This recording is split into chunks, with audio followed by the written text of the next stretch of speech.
So welcome to episode 5 of Run to the Hills, and this episode is going to be all about the Thames Path 100, which took place last weekend, and we've got some great interviews with lots of people which we'll tell you about in a moment. But Eddie, how are you feeling today? I won't lie, John, I'm a little bit tired after this week. I've been burning the candles at both ends with heaps of stuff going on with the kids and activities, plus trying to train my butt off. But it's all going well. I'm holding it all together, and little bits of fitness coming through, feeling a little bit stronger every day. So yeah, all good this end. What about you? Yeah, again, it's been a good week. I had a good run last weekend and I've had some good runs this week, so I'm flying as well. I'm quite encouraged.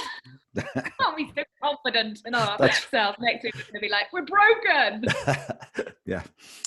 I think one of the key things for this week, though, with the Run to the Hills, is we had our first live interview. And on Tuesday night, I interviewed Donny Campbell, who we've been following over the last few weeks, and it was I just loved it.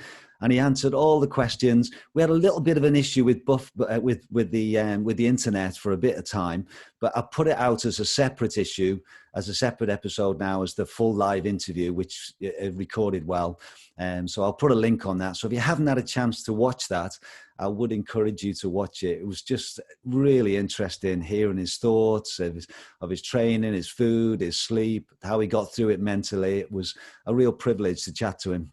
And there's also now Sabrina Verger is going out on the Pennine Way this weekend.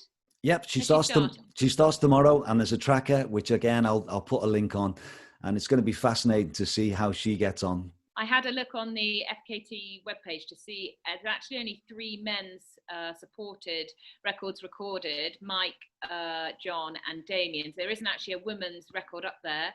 Jasmine Paris holds it for her spine race at 83 hours, 12 minutes and 23 seconds. So summer going, well, like early autumn going. It'd be really interesting to see what she can do out there. I don't know if what her plans are, what record she's going to, but I'm going to be following that tracker closely. Yeah, I think she was planning to do that big race, the Tour de Giants, this week, but obviously that's been cancelled. So she had the holiday planned and the fitness. So I think she thought she'd go for it, but she's still recovering from the Wainwright's attempt she did. Yeah, so she was quite badly injured at the end of that, wasn't she? And yeah, I hadn't realised she got herself back in shape. Yeah. So this will be a good test, won't it? Yeah, it will be. Okay, so let's move on now to our competition. For our competition for last week, Eddie, we asked people to share their thoughts on flexibility. So if you can just announce who we thought was the winner from that little competition. Yeah, we had some great stories of how people managed to do their training and how they've changed their training or their race performances to still achieve their goals. And my favourite one, of course, a little bit biased, but Deborah Jeffries, who managed to run, she set herself a challenge of running 31 miles.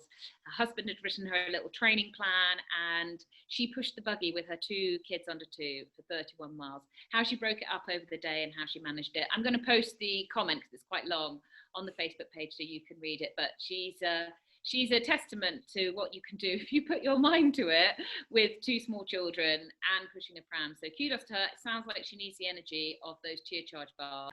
Yep. So those will be on the way to Deborah, and we're going to do a bit of a shorter top tip now, because we've got quite a few interviews to fit in for this podcast. So we are going to talk a little bit about recovery. And again, Edwina, you've written a great article, which we'll put a link to on our Cheer Charge website about recovery. So maybe you can just summarize that for us. Well, yeah. Our episode this week is based on the Grand Slammers a lot. You had a great chat with them about how they are doing 4 100-mile races in a very short period of time. Normally it's spread out throughout the year. So, but this year it's they're obviously much closer together. So the article is a sort of instead of top tips, I call it top hacks on how to recover quickly. And a caveat is that you can't push the body into recovery. There's also no blueproof to suit everybody's different, how quickly they recover. There's so many variables, so you can't sort of read up and go, oh, this is how I'm going to recover. But and you just said just before we came online that they both approached their recovery very differently, the two Grand Slammers, and they both had very different results. So it's really different on an individual basis. But we sort of look at the four main topics of recovery, which are sleeping, eating, moving. And then for this one, I put evaluation, because I felt like, what could you do that isn't training? What can you do to get some free minutes or get the body back in shape without actually going out running? And so thinking of different ways of doing that. But we'll start at the top with sleeping. This is your number one recovery tool. It's free. We all love doing it. It's not something that's, apart from if you're under 10 and you hate sleeping. Sleeping is when that growth hormone is released, which is going to help your body recover, help your muscles and your tissues to regenerate. So if you can go to bed a little bit earlier, and I say to people, even just get into bed, don't take your phone, leave your phone downstairs and get your legs up and get some extra rest in. Eat everything you can. After race, I don't know if you do, John, but I just eat whatever I can get my hands on, and I treat myself to whatever I feel like, because the body's very clever and it'll tell you. Most people will want a burger for that iron. They'll be like, I want meat. So eating and drinking to rehydrate those tissues as much as you can. And then after a few days of purging yourself on many calories, to then think about looking at really healthy ways of your diet, of how you can support yourself in recovery. And I put a link in the blog post on some good top tips for that as well. Getting moving as soon as you can after a race. Just I always, rule of thumb is I just try to live a normal life. And after a 100-mile race or a really long multi-day or something, I find the first 3 or 4 days of the week, I'm not in the world. I find it hard just to get myself dressed and just get moving. So just getting back to living a normal life, and then adding in some cross training, and walking is very underrated as a great form of recovery. And yeah, the final point, which I touched on at the start, thinking of ways you can be more slick in the next race. You can approach the race a bit differently, thinking about your mental strategies, what went wrong, what went right, how you managed yourself at checkpoints, how your crew managed you, anything that you could do differently, anything you could do differently at the start, anything you could do differently at the finish where you prepared to start recovering straight away.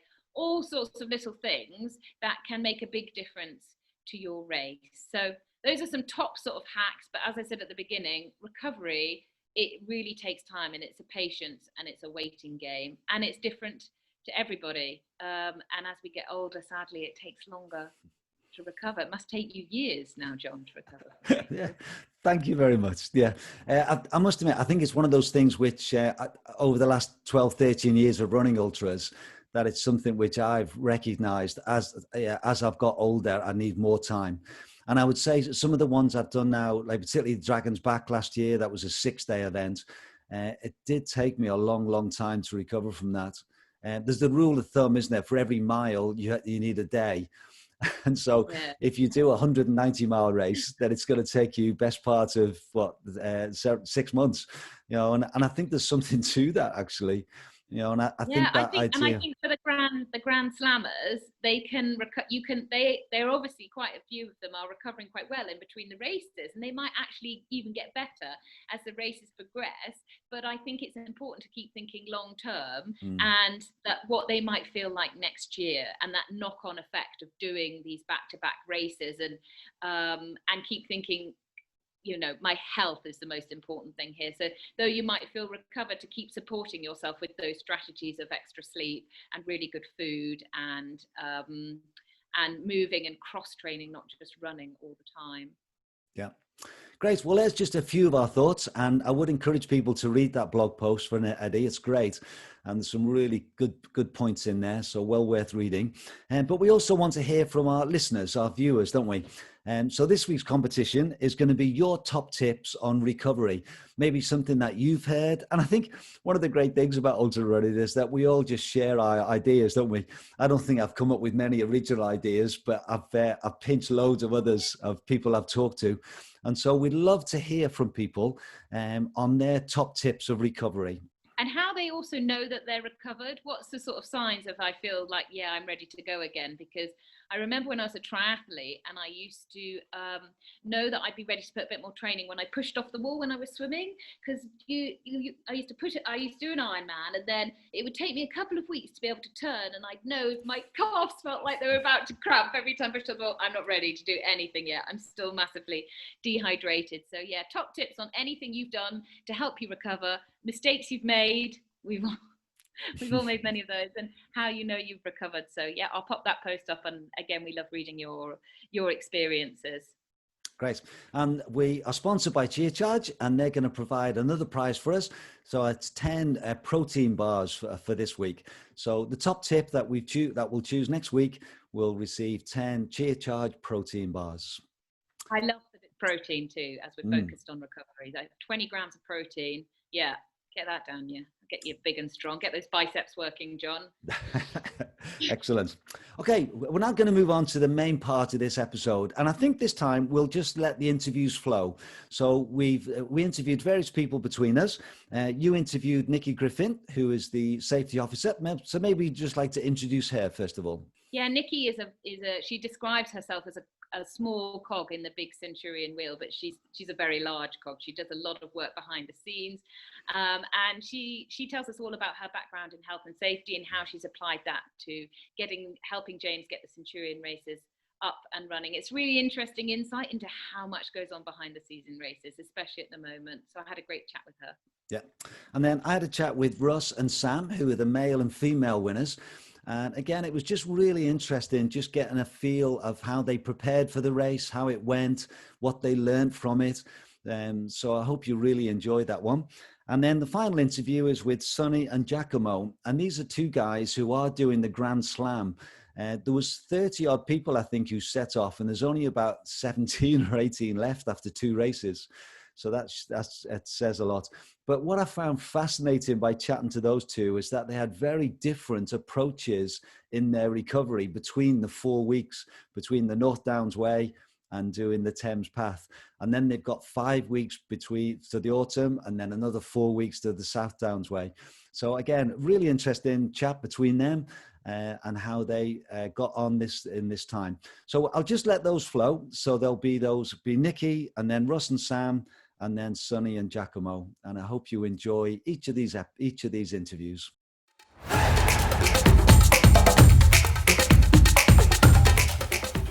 Hi, Nikki.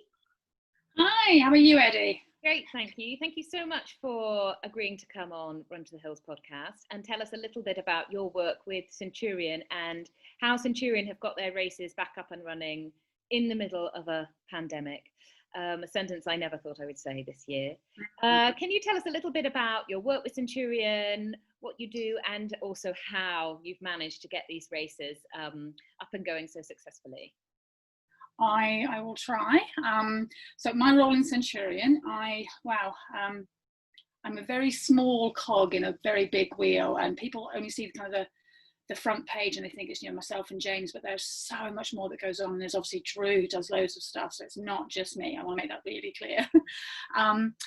I manage all the volunteer schedules, which is quite a task in itself. Over the course of a year, we have over 1,000 volunteers, which we are never, ever, ever going to take for granted. And it's really key to make sure the volunteers are where they want to be and what works for them and their logistics, because obviously happy volunteers are happy runners, there's a happy race. I also take care of a lot of the background general admin, such as the incoming emails, just general inquiries, but probably more importantly for this discussion, I take the overview of the safety management that we do. My professional background is safety, high risk safety, and I think I'm earning my pennies right now. How we have managed to put a race on during a pandemic, that again is also something I never thought I would have to discuss. is actually quite similar to pre-COVID. I mean, we still have to have the insurance in place, we still have to have permits in place, we have to have permissions, landowner permissions. So everything is the same. It's just got that COVID secure overlay to it. And I'm almost making that sound simplistic, but it's a lot of work that's gone on behind the scenes, and a lot of sleepless nights for all of us. The key thing is just to make sure that we just have practical application of anything we do. We can sit and put together a plan of how we're going to run it, but we've got to make sure that what we have on paper works in reality, and also goes along with everything that the government guidelines are giving us, and also what our key stakeholders want from us, and no knee-jerk reactions. I think early on, because this was such a fast-moving situation, and nobody really knew what was going on, and we have no more information than the person sitting at home, and we have everything the same as everyone else has access to. And I think it would have been very easy to start second guessing so we could plan forward. So what we knew in March clearly is very different to what was happening in April to June to September. So it's a continually changing thing. So a lot of times we're doing a lot of double work almost. You put together a plan based on what you know right now, but you've also got to think, right, well, if this changes and this changes, what's our backup plan? And so it's not second guessing, but also being ready on the kind of like on the start line, ready to, like the figurative start line, to have that next plan to put into place. So you're always thinking, if this happens, we're going to be ready with this, and if that's your job. Yeah, it's like looking at what's the risk, what's the worst case risk we've got, which obviously in this situation we're talking the transmission of the coronavirus. So what can we do with the guidelines we've been given and the laws we're now being given? What can we do to have a successful race, a safe and successful race? And it's about making sure we look at it in a practical manner. We don't want to go overboard, above and beyond, but we also don't want to skim just right on the requirements, because I think that's a bit dangerous as well. Yeah. So how does that look like if you're a runner coming to a Centurion race? So you used to, sort of turning up to the race, the checkpoint, that sort of thing. What's different now with these new guidelines in place? So much is different, and yet it's also the same. And that sounds like I'm looking for a cop-out thing to say. Obviously, from a physical thing is different. We're not having on-day registration, which to me is one of the saddest things. I think one of the best things about race weekend is that buzz and that atmosphere at the start, and having your kit checked and hanging out with runners who you've not seen all winter. And it's just it's, for me, probably quite selfishly, that's one of my favourite parts of the race, is the registration. We've removed that because obviously the less you can have people together is good, and the less you can have of contact of surfaces. So no touching bibs, no transmission risk. Yeah. So we removed that by posting the bibs out. So there's that one thing. But obviously by doing that, we've removed kit check, and that then adds another layer. Well, we've removed this, but what does that then create? Yeah. So that then created increased kit checks out on course, and the response from the runners has been just overwhelming. Obviously there's always that worry that you're putting them through the stress of having to do all these different things, and now you're going to kit check me in the middle of my race. They have been amazing. They've been brilliant. There's been the unfortunate one or two runners that just by pure luck have been kit checked twice on a race because we do it purely randomly. Okay. We tell each of the checkpoints, randomly, here's the number you need to, here's the number of runners you need to check during the event, and so it's we had on the last race. Presumably they just ask for like, show me your whistle, show me your and you just have to find it. That's always the stress during a race, isn't it? Is when you've got your racing head on and somebody says, now you need to show me. You're like, well, and there's just carnage in your backpack. Yeah, absolutely. I'm sure. And we always ask to see the thing we know is right in the bottom of your pack. And then you get the sweat when you can't find it. You're like, I know it's in there. So everyone's been really brilliant with all the changes, and even the race briefing. That doesn't happen on race morning now, which is, although a very vital thing. So what James does, he records that and sends that out to all the runners. And the advantage there is we're able to do a much longer race briefing and be a lot more detailed, because obviously on race morning you've got to keep it short and to the point, because people will stop listening if they got all their mates around. And so it's a much more that's good grammar, it's a more intense race briefing, but it probably has to be right now because we're obviously going back over the requirements, having a face mask checkpoint, and any course changes is really key, even more key, because obviously they're not there in front of you, so you're doing it via a remote race briefing. Changes throughout the race have been at the checkpoints. We are operating, and I think everybody knows this. I think everyone, anyone that's part of Centurion has seen everything we've been communicating over the last few months. The checkpoints are a one-way system, individual mini checkpoints within the larger checkpoint. So you come up to a table, everything you need is on that table. The volunteer is stepping back. They're not in your space, you're not in their space. You get what you need. That table then gets replenished once you've moved on, and it gets replenished for the next runner coming through. It's kind of like an IKEA effect is what we're looking at. Come in. Oh no, do people get lost in them and like, I'm never going to get out? Well, they're laying down on the beds, we have issues. And you always end up with a soft toy, and you're like, why? I don't want to. I went to IKEA for a bed. I came out with coat hangers and a cup.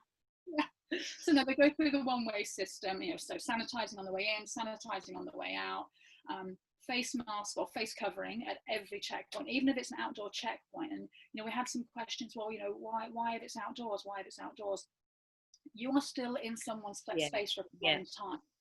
We're talking about droplets here. It's more than just that physical distance. It's, if you're talking to me and you're an arm's length away from me, I would really feel much better. And that's what a lot of this is about, is that perception. I want those volunteers, we want those volunteers to feel safe. We want those runners to feel safe. We want that member of public who's walking by, who's probably a bit nervous right now anyway with everything going on, and suddenly sees all these people around. If that member of the public sees that we are doing everything we can, us as organisers and volunteers and runners, if we're doing everything we can to not put their personal safety at risk, that can only be for the better for everyone if we can keep everyone's perception of what we're doing in a positive light, because that's all we're trying to do. And then sorry, go ahead. Sorry. The staggered start as well, I guess, was talking about the general public, that must be, you're not getting then that volume of people heading down a single track, meeting old man Percy walking his old lab, suddenly going, whoa. Absolutely. Absolutely. The start is without fail for every organizer. The start is the one time during the race you've got your biggest crowd. Yeah. You don't even have that at the finish. You've got that biggest crowd is at the start, and that's. Could you just imagine how little Percy would react to seeing that? It would be awful. So the staggered start is very, very key, and even more so with recent new guidelines that we've gone back down from 30 to 6. So will there be 6 then from races onwards now? Will it have to be starting at 6? James, Drew and I haven't talked in detail since yesterday's announcement. But having looked over all the government paperwork and done my geeky little review of all the new guidelines, it's not going to change much beyond what we're already doing, because we already don't have, we're doing this staggered start. There aren't groups of 6. It's just not happening. Yeah, it's just people just turn up, do they? And then do they have to have their temperature taken still? What happens is they turn up to race start, they literally get dropped off. I'm happy if the car does a rolling stop and pushes them out. Roll out. So they literally get dropped off. The communications beforehand have been probably a lot of repetition. Be ready to go, be ready to go, be ready to go. They are literally getting dropped off in their kit, ready to go. The only exception are the people from overseas who's maybe their bib number didn't arrive in time, so they've got to come in and see me and get their bib number. So that's a small exception. They're getting dropped off, ready to go. They walk up to the start line. James stands there like a cowboy from the West with his temperature gun. He's got a full face mask on. Him and a volunteer will be helping with face covering, with also a face shield, temperature taken, and they're gone. It's literally that quick. There's going to be the new guidelines aren't going to create any change to that. No. Well, I think that's testimony to you've done all this work before. So it's almost as if, well, whatever the government throw at us, we're ready for it. Had you not got that all in place now, and the government have suddenly put new guidelines in, I think a lot of races will be like, we're scuppered, because I have to be honest. When I sat going through it this morning, and you've got to go through it. I've got a bit of an advantage because of my background working in high risk safety. I have dealt with so many government forms and so many government guidelines that it's second nature when I'm reading through to understand which bits I need to pick out and which bits kind of filler, as it were, and not to knock anyone that writes government papers, sorry. But so I was quite relieved this morning when I was going through it point by point that actually we've got it all in place.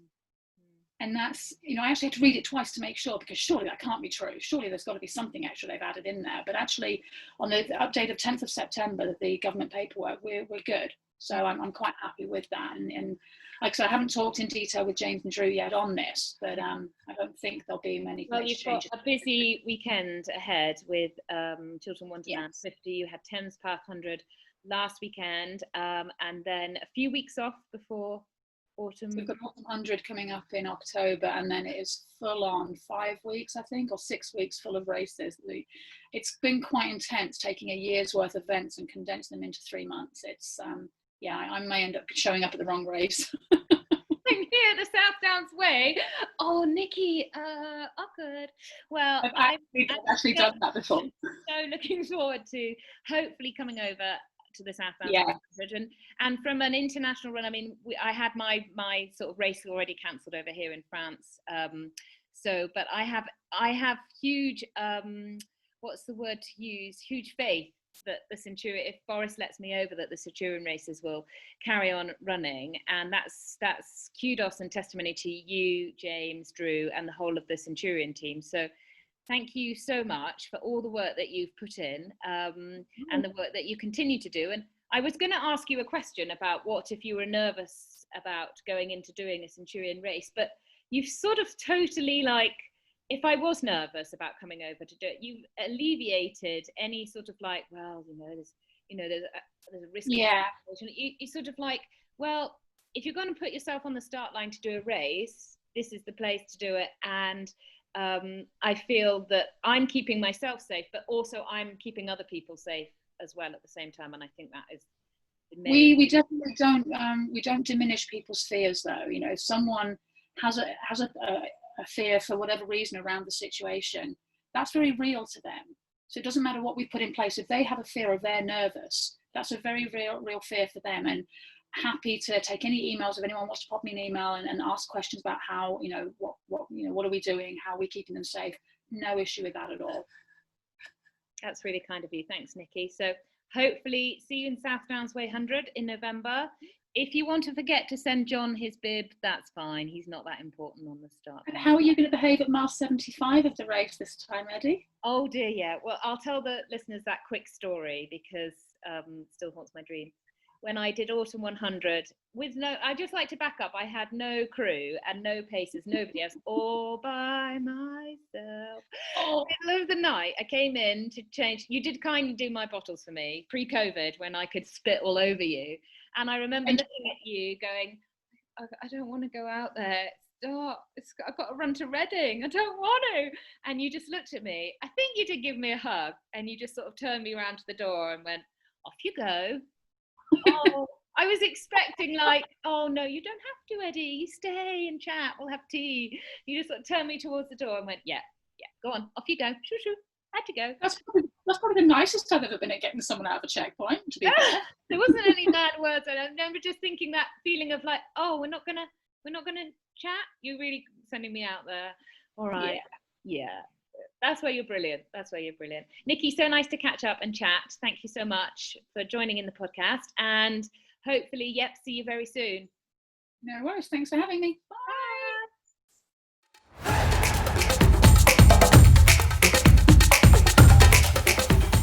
Okay, for this part of our podcast, YouTube, we've got the male winner and the female winner.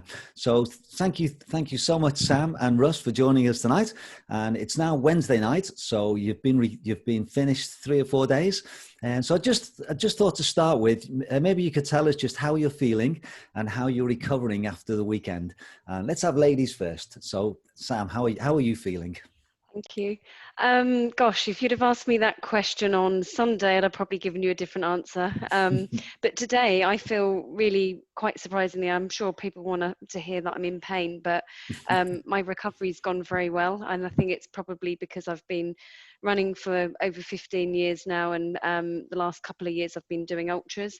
But I've gradually eased myself in and I'm back running and I feel pretty good, if I'm honest with you, John. Maybe the physio and massage helped.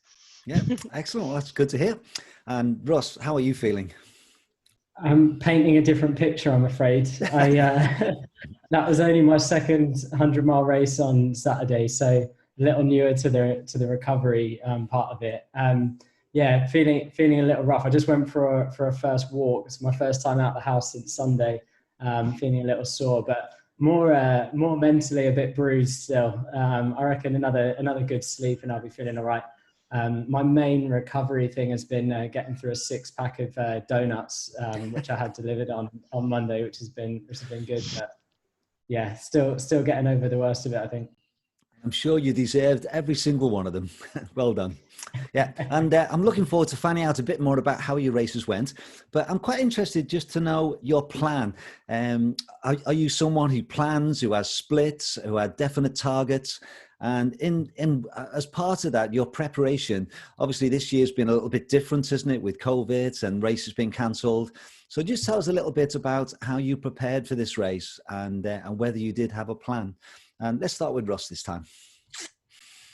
Yeah, so after my first 100-mile race was the Autumn 100 in 2018, and I'd prepared for that myself, was sort of just using like an online plan for it, and I really injured myself during the race. I was leading the race for a long way, overtaken near the end, didn't feel good for a long time afterwards, and then I started working with a coach. I started working with Marcus Scottney, who's been really great for me over the last 18 months, just really putting a clear plan in place for the races I've done since then, and then ultimately building up towards this one. But I think the thing about this year that's been obviously so different is we didn't really know if this race was going to happen. I think as soon as it was postponed, I kind of thought, I just didn't think it was going to be able to go ahead, and all the changes they'd have to make to do it safely. So really through the summer, I was doing more FKTs and things like that. I was doing different loops of London, trying to set records, and never really pushing it above I think my furthest training week was not even 90 miles, so I never went up to like 100-mile weeks or anything like that.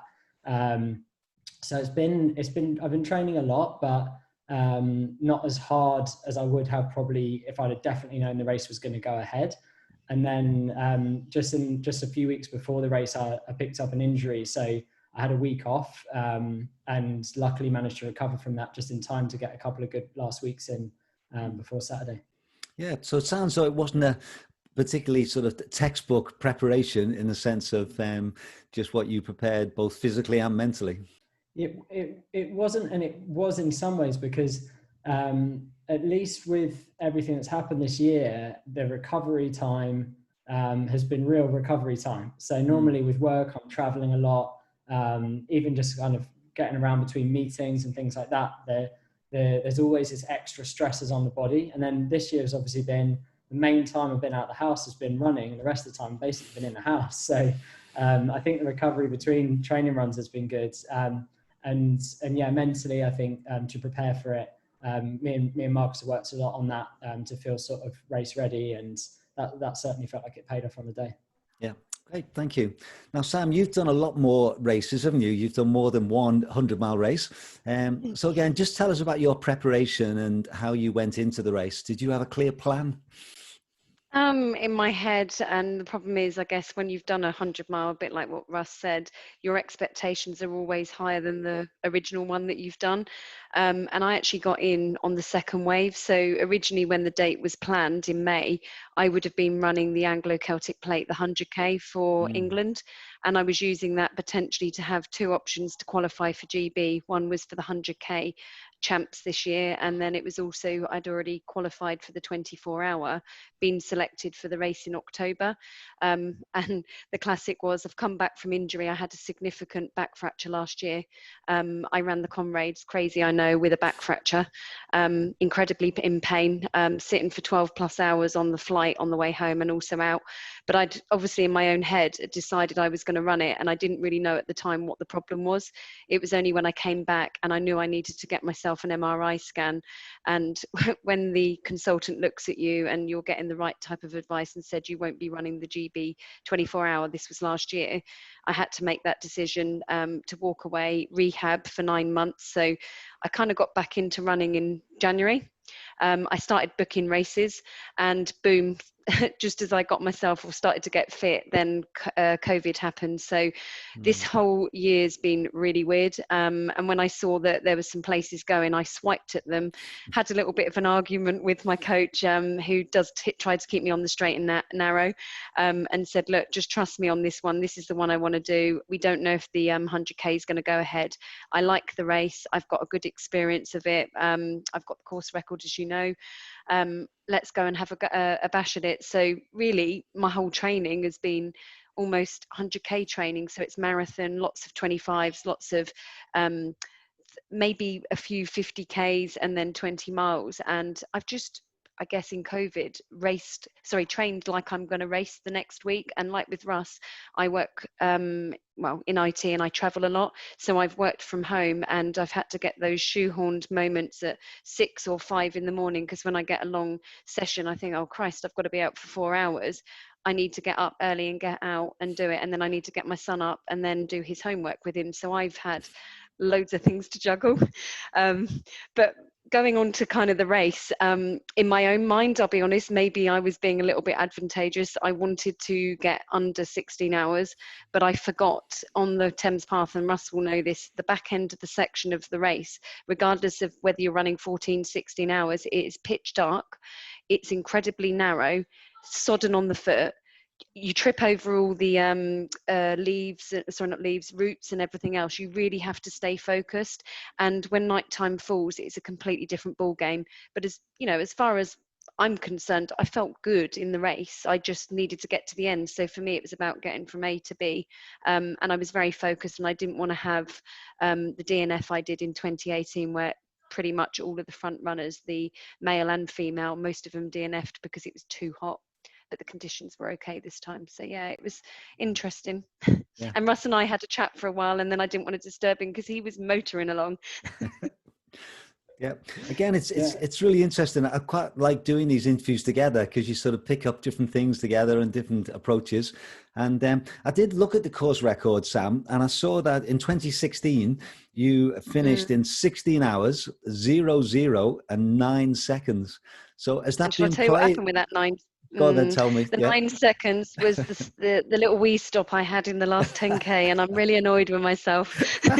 I'm not going to deny it. I went, damn, if I knew I had 9 seconds, it's so frustrating. And James Elson, the race director, said to me at the start on Saturday, how are you going to get on? He said, I hope you're not going to run 16 hours and 3 seconds. And I went, I'm really going to be hard on myself. I'd like to run harder and quicker. But obviously, as Russell will also tell you, we got lost a little bit in the where they had to reroute something in Walton area. There was a lot of changes. And when you know that your goals are starting to drift away, I think I was really hard on myself, having not conditioned myself ready for a 100-mile. I tried not to worry about it, basically. And maybe I missed a bit of training, but all in all. I think the moment that me and Sam actually met for the first time, we were running at each other, which is a very worrying thing to happen during a race, because I think one of us said, well, one of us is going in the wrong direction. And who was it?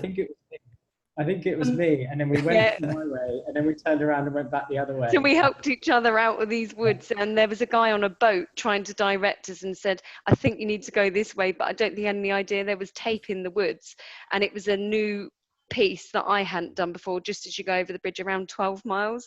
And then when we went back, it felt like we were going back on ourselves, and then we found our way out. It was like the wilderness, John. It was bizarre moment. And then we ran for a couple of miles together on the harder sections, and then obviously he pushed on and listened to his lovely therapeutic messaging.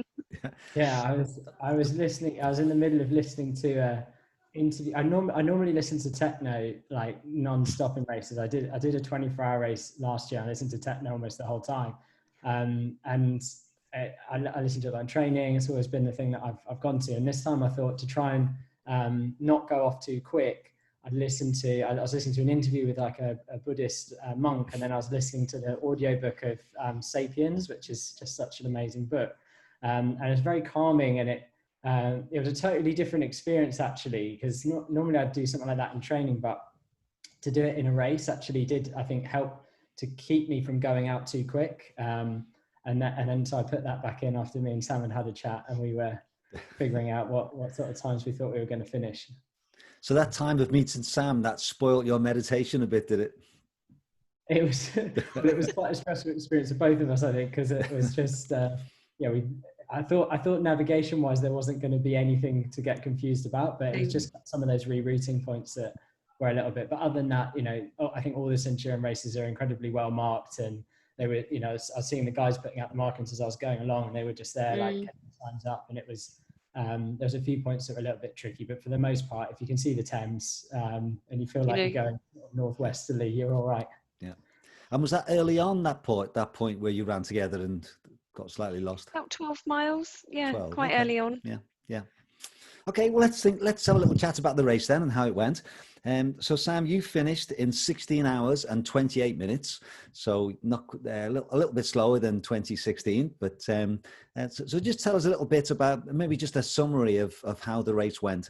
I mean, obviously, as runners, we always get advice from everyone. My coach didn't really give me advice. I think when he saw my times that I'd have liked to have achieved, I had 3 different ones. One was to run 15 hours and get a course record and a PB. That was the priority number 1.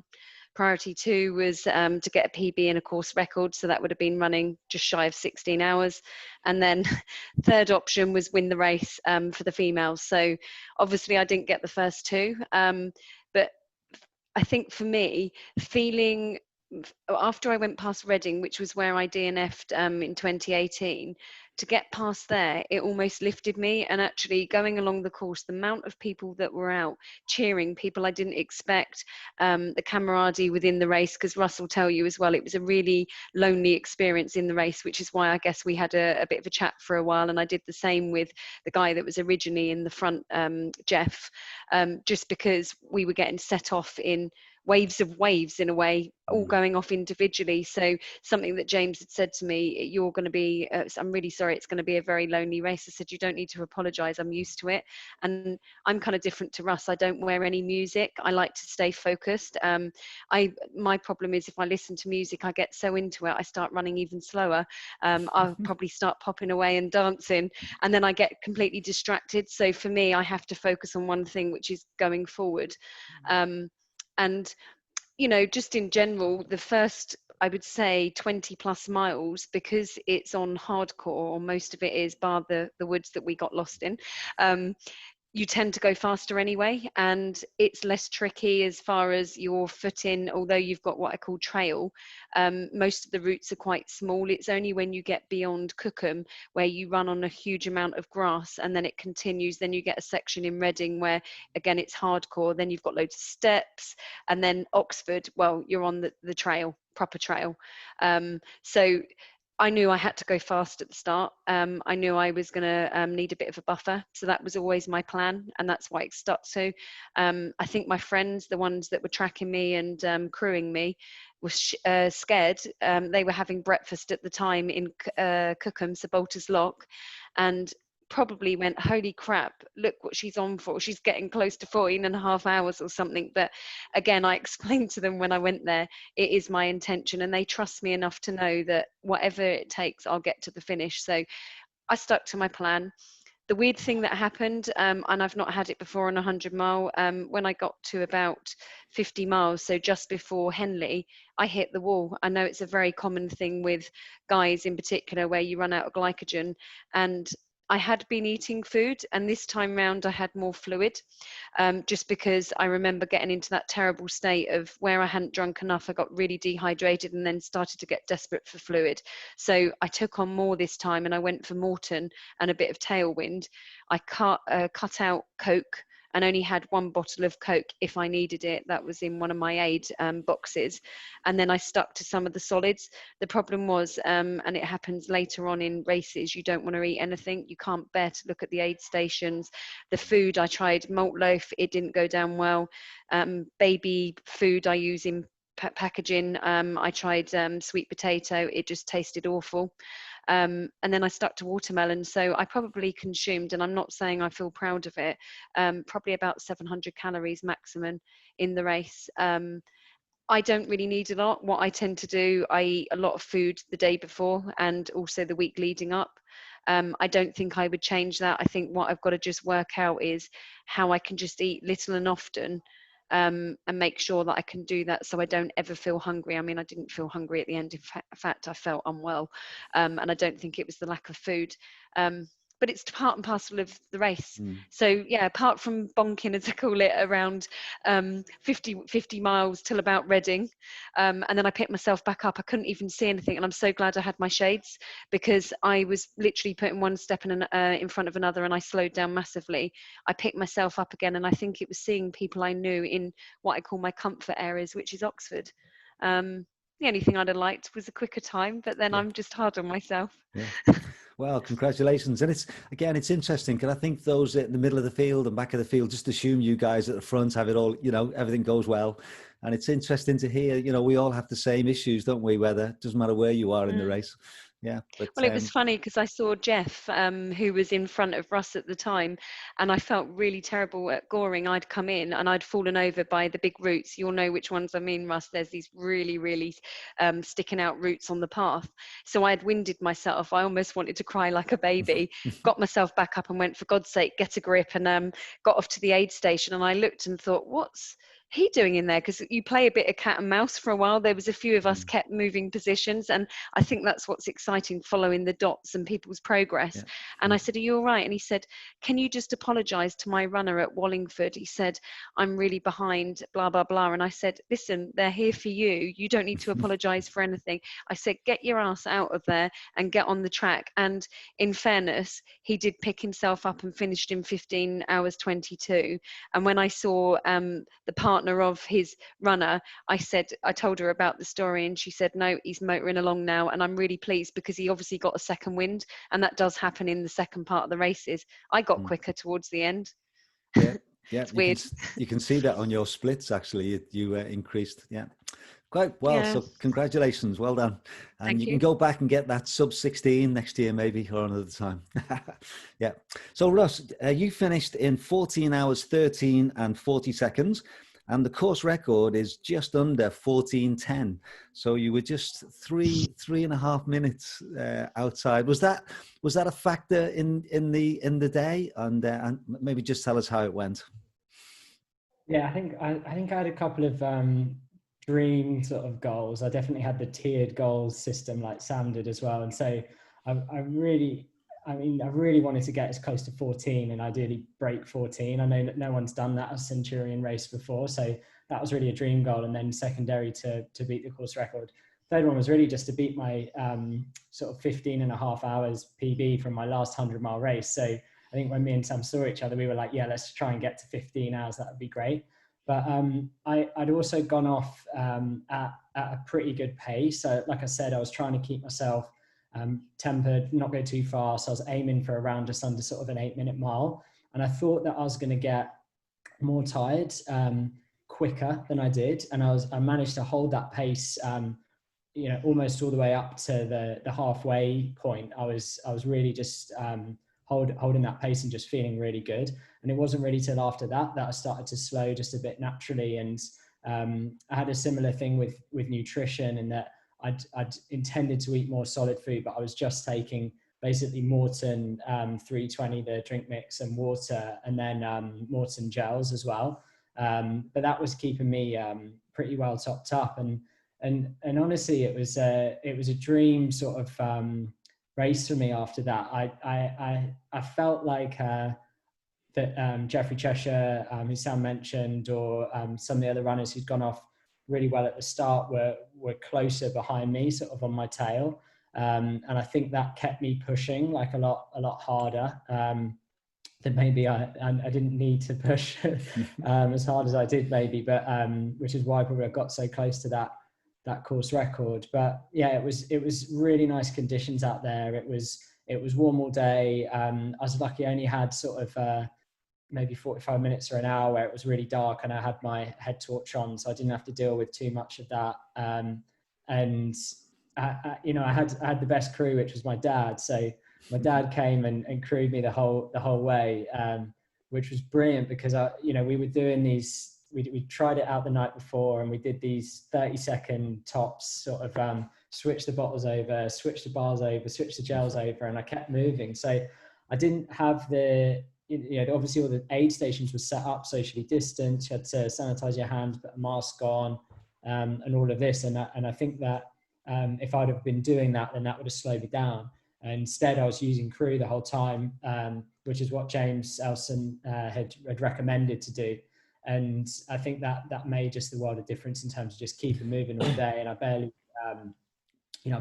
stopped. I didn't take any walking breaks, which I was expecting to, but I didn't have to stop at any point, and could just keep moving. So yeah, a bit of a dream day really, and really, really happy with the time. I know it's annoying, 3 minutes off the course record, but also the course was a little bit shorter this year. So I think if I'd have beat the course record, then it would have been a hard one to swallow for Craig Holgate, who's got that record. So it was amazing. Really, there's some unbelievable sort of unforgettable race for me, really.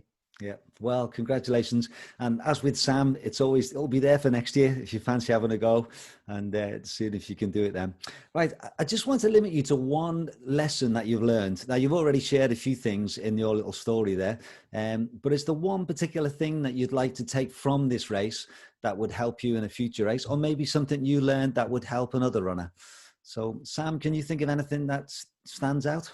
Oh, it's a tough one, because even with marathons, I mean, I've run over 40 and I've still not learned every lesson. So I think really my advice is every race that you do is different. You've got to plan for if things go wrong and stay focused. And it's something that I think my head was in the wrong place in 2018 as well.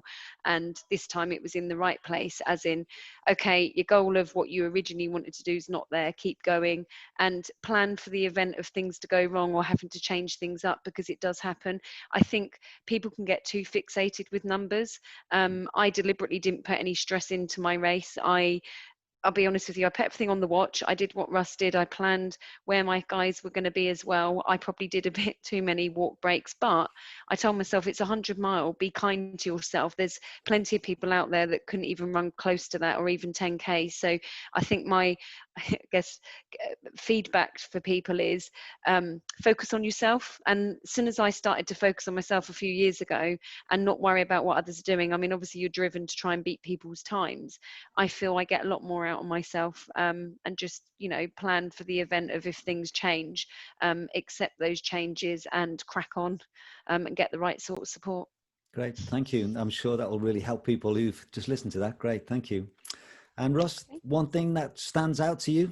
Yeah, I think other than totally changing the audio strategy for the race, which I definitely do think helped, I had a last minute tip from Marcus, my coach, which was to have dinner at lunchtime on the Friday. So I'd never done that before, so I had a big like meal on Friday lunchtime, and then just a really light meal on Friday night. And I think that was because of how I felt so energized all day. I feel like that was a really good, just like easy tip for people to remember, and something that I'll definitely do again for future races for sure. Yeah, great. Thank you very much. And I've just got one last question for each of you. And that is, I've been trying to ask this to different guests that we've had on Run to the Hills. And that is, what is your favorite distance to race? Can I have two? Okay. Please. Yeah, that's fine.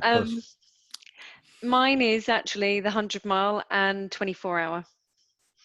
Okay. Because 100 mile is obviously challenging, and like what we've seen with our two descriptions of our races, you can bring it back, and you've got the chance to rectify stuff, and you get to eat on the run. And then the 24 hour, I think the longer that you go, the harder it challenges people. And for me, 24 hour, it's the pace. I love what I call plodding. It's what I started off doing, even though I was quite good at sport at school. It was the shorter distance stuff. And I say shorter, I mean middle distance. When I started to run, I found that I could just keep running and running and running. So for me, running at a slower pace, like what we did on the 100, suits my body. I can cope with, and as I've given you an example, by Tuesday I was back running. Monday I was doing classes. So for me, I like those two distances because I think they're challenging enough, and you can obviously recoup back if you have a bit of a bad period or a patch. Whereas obviously for a marathon, when it goes wrong, it can be very disastrous, or even shorter distance. So yeah, those two. Great, thank you. And Russ? Yeah, I'd say the 24 hours. I only done one last December, but I really fell in love with it. It's extremely difficult thing, but I really there's something very unique about that challenge, and it's got an amazing history to it as well. So there's a lot around the 24-hour distance, which I just think makes it a really fascinating thing to sort of keep going back to. It's obviously one that you can't do too often. But yeah, I'm looking forward to doing another one of those. And during the 100-mile race, it was actually during this race on Saturday, it was a good mental thing to know that I'd ran further than 100 miles before, and also for a lot longer.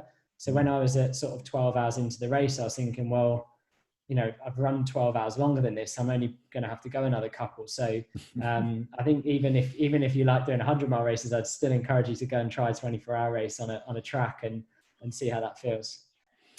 Great. And I'm not sure if you convinced me yet, but yeah. No, I think those two things are just so different, aren't they? You know, the trail marathon, particularly, or a trail ultra, and then a 24-hour rounded track. And that's interesting that, you know, some people love to do both, like you do, Sam.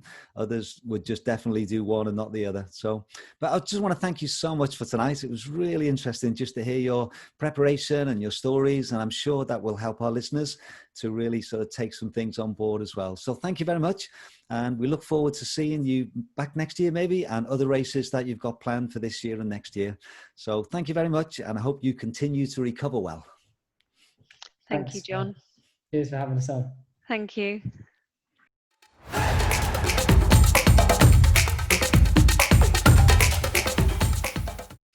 So for this part of our podcast, YouTube tonight, we've got Giacomo and we've got Sonny. And I was really keen to get both of you guys on for this episode because you're both doing the Grand Slam this year, which we'll talk about. But first of all, if you can just introduce yourself and maybe tell us how you're feeling a day after the race. So Giacomo, could you start, please? Yeah, sure. So I'm Giacomo Squintani, GF for Runners, doing the Grand Slam, as John had said. And I'm feeling okay today, to be honest. Have you been in work today? Yeah, I've been working from home since way before it was mandatory. In a nutshell, I'm epileptic. I can't drive, so working from home is a big plus for me. And but yeah, I've been in my home office all day. Excellent. Apart from the run, anyway. You've had a run? Yeah, well, see, I've been on a run every day for almost 8 years, so I have no reason to give one up today. No, definitely. And Sonny, how are you feeling? Well, I'm Sonny Peart, and I can barely walk today, let alone run. This is literally the second time I've got out of bed today. I did manage to get downstairs, so that was good, but my legs are pretty trashed, really. I've got a really sore adductor in my left leg, so that's really the problem. That's pretty difficult, but apart from that, I'm actually not feeling too bad, really, so considering. Okay, well, congratulations to both of you. Now, 4 weeks ago, you both ran the North Down Way 100, and I've got your times here. Giacomo, you were 26 hours 43:24, and Sonny, you were 28 hours 53:31. So I'm quite interested to know how you prepared for this race. It's only 4 weeks ago since running 100 miles. And normally when people do the Grand Slam, it's spread out over several months, isn't it? Whereas obviously this year it's been crammed together, and between the 4 races, there's only 13 weeks from the first one to the last one. So it's quite a challenge.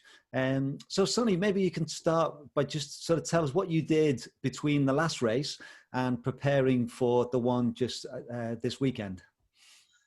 So as you say, it was just 4 weeks, and my thinking was that I'm not going to get any fitter during those 4 weeks. I really have to concentrate on being okay to start on the Thames Path. So I decided to take at least a week before attempting any running. I did do some walking the next day and the day after that, and fairly lengthy walks, but pretty steady, just to keep my legs moving, really. So yeah, just walking and resting. I actually ended up not running for 10 days because I felt a sort of bit of a twinge in my knee, and I was worried that it was actually something serious. But it was such a hard race that my body was still reacting to it in very strange ways. Like a couple of weeks later, I think it was 2 weeks before I kind of felt, you know what, I think I might be okay for the Thames Path. And then with just 2 weeks to go, I sort of put in a fairly decent week's running for me, sort of 35, 40 miles, and then eased off the week before. I mean, that's all I could do, really. I mean, call it a taper, but, it was just a week where I only ran like 2 or 3 times and just wanted to feel relatively fresh at the start of the race. So it worked out pretty well. I did feel fairly fresh, and yeah, so I was quite pleased with how it went. I don't think I could have done anything else, really. That's the point. There wasn't any time. Yeah, excellent. Now, Giacomo, I assume that you run every day between the 2 races to keep your streak going. And so how did it work out for you? Yeah, see, Sonny is a very sensible person, and he's outlined what people should do. Whereas between North Downs Way and Thames Path 100, over the 3-4 weeks, ignoring the week leading up to the race, in those 3 weeks, I did 295 miles. So a kind of different approach, but that's just, as I said, I do work from home, have done for a long time, and running is my connection with the outside world. So there's that mental aspect for me as well. Okay. So during those 280 odd miles that you ran, how were the legs? Did they recover fairly quickly, or were they pretty sore? So generally speaking, this is not the result of a day's training, a week's training. Because I have run every day for 8 years, they've gradually got better at recovering. They know what's expected of them, shall we say. I've conditioned the body, and yes, I'm not as fresh today as I would normally be. But generally speaking, recovery is, I'm not the fastest, I'm certainly not the smartest runner, but recovery is something I cope with quite well. Yeah. Well, I must admit, looking at your results, because you were only a couple of hours difference in the North Downs Way, but there was a 6-hour difference on this race. So it'd be interesting if I asked people to guess who was the quicker one. So we'll start with Giacomo, because you were quicker. You finished in 19 hours 14:22, which I think is quite a significant PB for you, isn't it? As a 100-miler. It's over 3 hours, and my previous PB had been on my maiden 100-miler, which is the South Downs Way, which you will get to know and love in November, John. Yep. But yeah, that was my first one, and in all the 100-milers since, I've not improved on that. Right. Okay. So just tell us what went right then, because obviously a lot of things must have gone right in this race to be 3.5 hours quicker than you've run before. So just give us a little summary of the race, please. So I can't think of much that went wrong. I think the big difference, it was my second Thames Path. And so in May 2019, I had my detailed targets, training had gone well. I had targets for every checkpoint, which I know is something you mentioned about for the West Island Way race that works for you. And truth is, I set off last year, and it took me almost 24 hours to get to Oxford. I got to Henley halfway and just was despondent. I was always going to finish, but things just weren't going my way.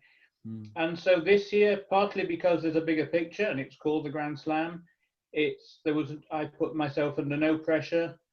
And so I thought, let's see how it goes. Let's see if sub 20 is on the cards, and if it's not, so be it. I've not made a big deal of it. I've not told many people. And so things went well. The weather was, unlike 4 weeks prior, the weather was great for running, and things just came together. Okay, so you did have a sub 20 target, did you? My target was, I did have detailed plans, but I never looked at them. My initial plan was set off around 9-minute miling, get to Henley in 9 hours, and then if you get to Henley within 9 hours, see if the legs will carry on going. And they did, and I certainly didn't expect the time that I did get. I thought, 1958, 1959, depending on how long the course actually turns out to be. But no, just things went well, and a lot of Coke consumed in the last quarter of the race certainly helped as well. Yeah. Well, I must admit, just watching and seeing your comments on social media once you'd finished, I really got the impression that this was a surprise, you know, that I think it went better than you'd expected.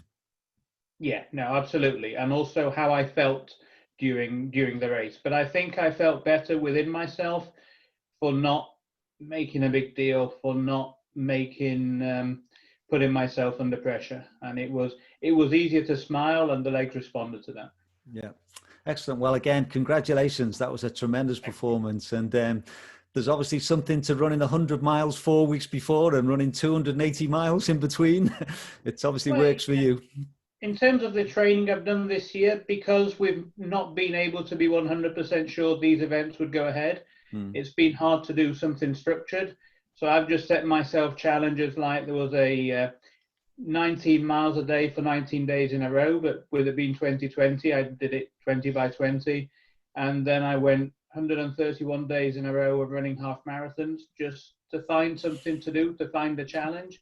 And it's paying off now. Fortunately, the Grand Slam seems to be going ahead, and I've not ruined it for myself. Yeah, well, again, congratulations. So, Sonny, what's your story? Very different to Giacomo. He's running a very different race. I mean, that's one of the great things about these kinds of events, that you know, people can have really, really different experiences and still be winners, if you like. Yeah. And I certainly felt like a winner yesterday. I generally start off with kind of 3 plans in my head: an ambitious one, a realistic one, and a fallback option. The fallback option is generally finish. Again, like Giacomo, this is my second running of this race. I did it 3 years ago and ran 26 something, close to a half, I think. And I definitely wanted to go faster than that. I felt that I certainly could. Things had gone, some things had gone wrong in that race. And when I set off on Saturday, I just felt really relaxed, actually. I just felt quite quietly confident that I was going to have a pretty good day. I didn't bother particularly setting a particular time for myself as I set off. I wasn't looking at a particular pace. I set off with a friend. We travelled from Harrow together and just kind of jogged through Teddington. I met a friend by chance. We had a chat. And then I started looking at my watch and seeing what pace I was doing. And I thought, well, I'm not going to run 10-minute miles for the rest of this. So slow down, Sonny. So I basically started doing 12-minute miles in my head. So I would run a mile, and if it took me less than 12 minutes, I would then walk for the rest of the 12 minutes. And I just carried that on and did that consistently for the first 15 miles. And then thought, well, again, I'm not going to do this at 12-minute mile pace. There's no way I'm going to run a 20-hour 100-miler here. That's not in my, you know, I haven't got that in me, really. So I slowed down deliberately, but I just felt totally in control, really. And that was pretty much the same, much of the way up to Henley.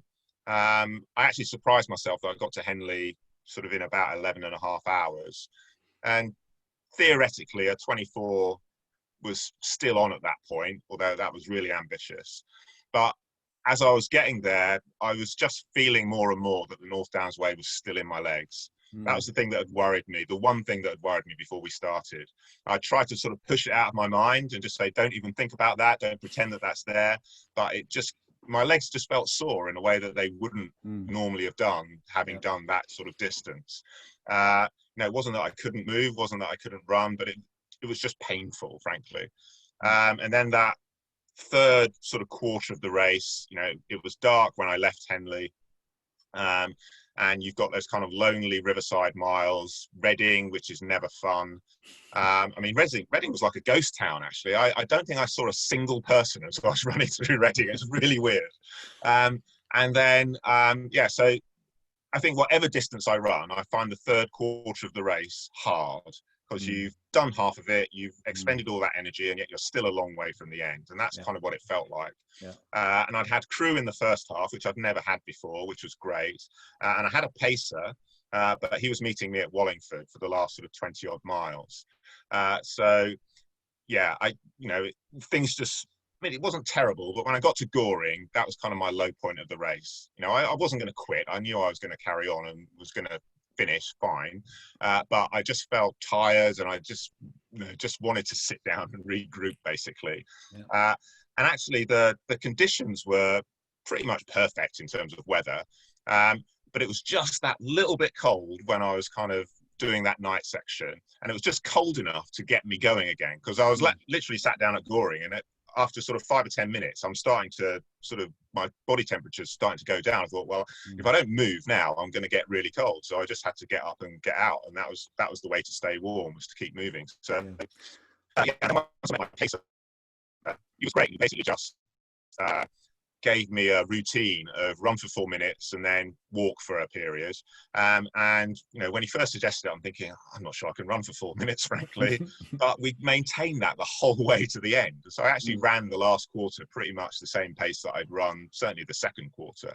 So I was really pleased. That made a huge difference. So having thought, well, I'll be happy if I get under 26. Actually, as we progressed, I thought, well, I'm going to get under 25.5 here, and came in at under 25.20, and feeling relatively okay.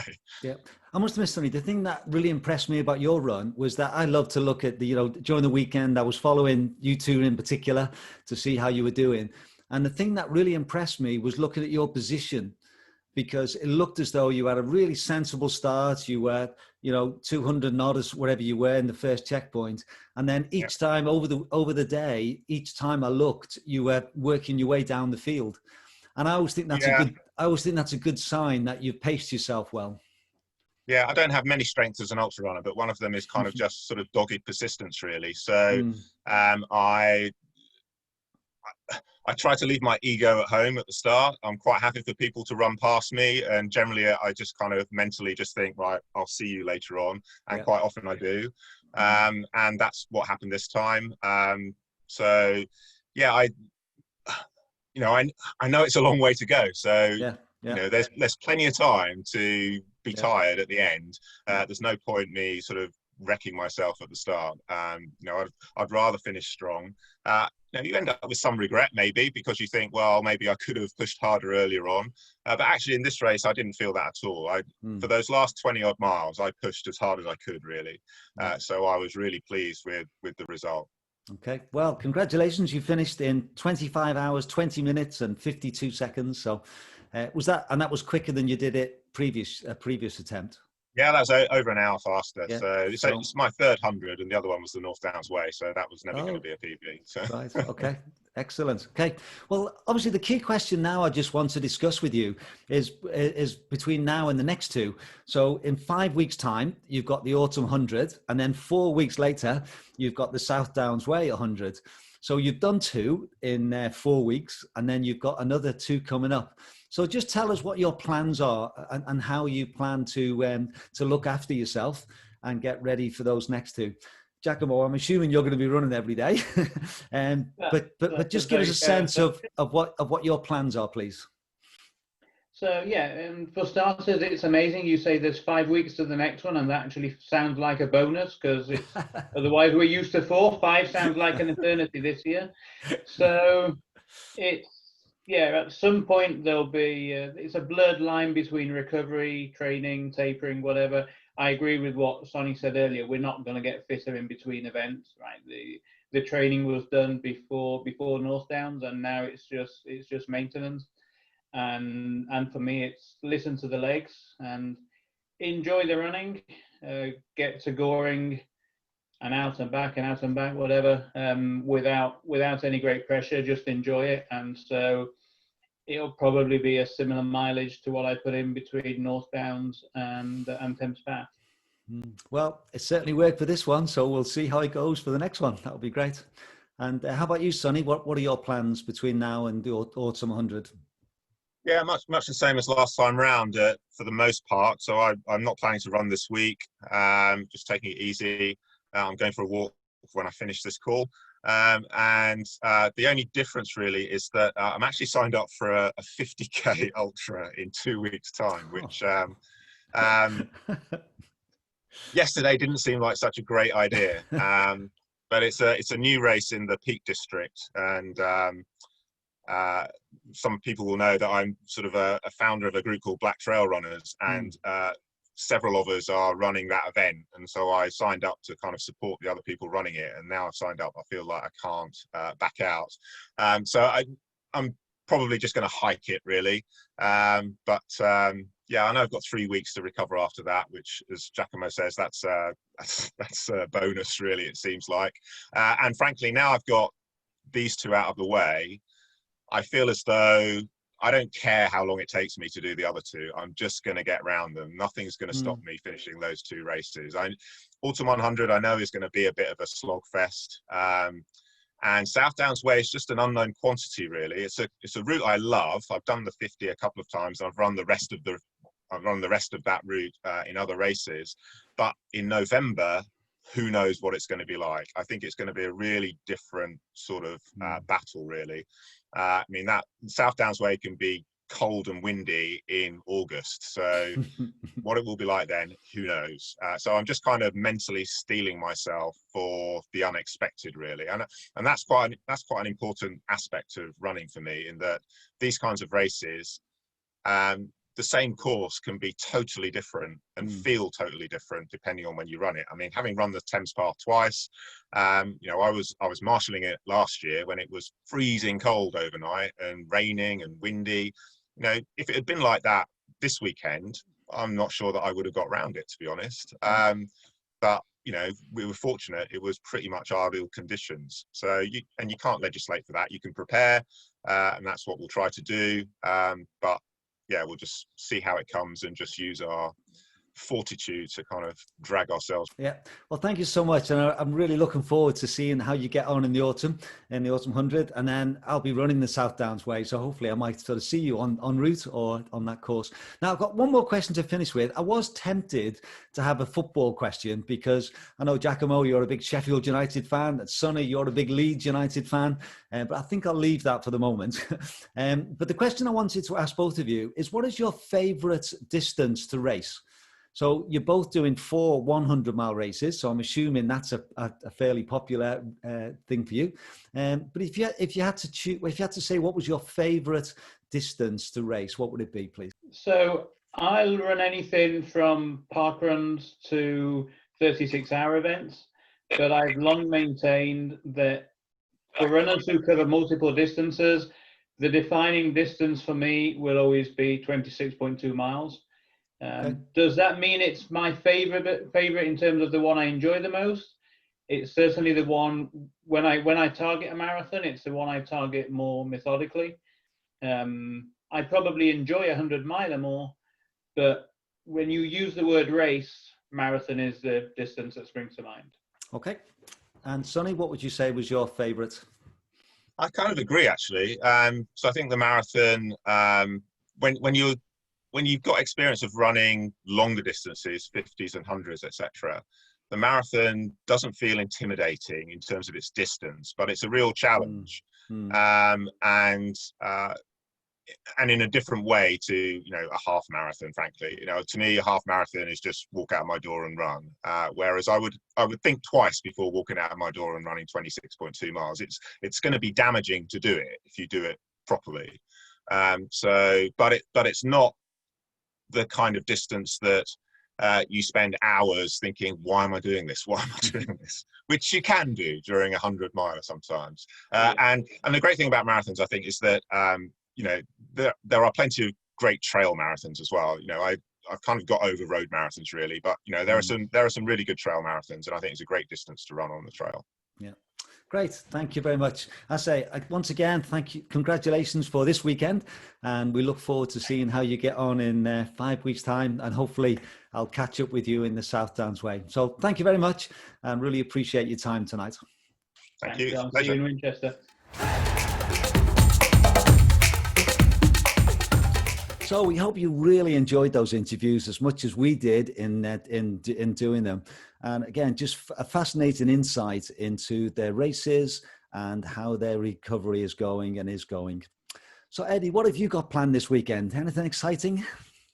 Not so much exciting this weekend. My weekend is full of football matches, but I'm planning next week. I did a little recce yesterday of some high mountains, and next week I'm planning on doing a huge loop from my house around the back of the Hofor, which is a big mountain range behind my house, and seeing if I can loop these cols all together to get them back appearing the other side of the mountain from my house. I'm reckoning it's about 20 miles and about 3,000 meters of climbing. I don't know whether it's actually a route I can actually do, but I'm going to give it a go at some day next week. So I'm going to be able to tell you all about that on the podcast next week. What about you? Well, this weekend, I'm actually supporting a guy called Alex Morley, and he's doing a run across the country along the Hadrian's Wall. And he's doing it in support to raise money for his brother who's got inoperable cancer. So it's quite a personal story. And I interviewed him a little bit. He got in touch and asked me whether I would come along and do some filming. So I'm gonna be with him for the day. He's hoping to do it in 24 hours. Starts at 7 tomorrow morning. And I'm going to be running with him for a bit and doing some filming, and I'll put that together in the next couple of weeks. So I'm looking forward to supporting Alex over that run. How long is that route? He's worked it out that it's 100 miles, so he's added a little bit on to make it up to 100 miles. And is it actually a wall to follow? There's parts of it. I've not been on it actually, so I'm really looking forward to see it. I'm going to try and run on bits which is wall, but it's not a wall like the Great Wall of China, but there's definitely a mole that you can see. I was imagining either Great Wall of China or the bit in the Robin Hood film where they're on the wall. There's a famous scene in the Kevin Costner Robin Hood film, and they're standing on the wall, and that's the only picture I have in my mind. But wow, good on him, and what a great cause as well. You're going to get some amazing footage of that. So this has been episode 5. I'm John Kynaston. I'm Eddie Sutton, and let's run to the hills.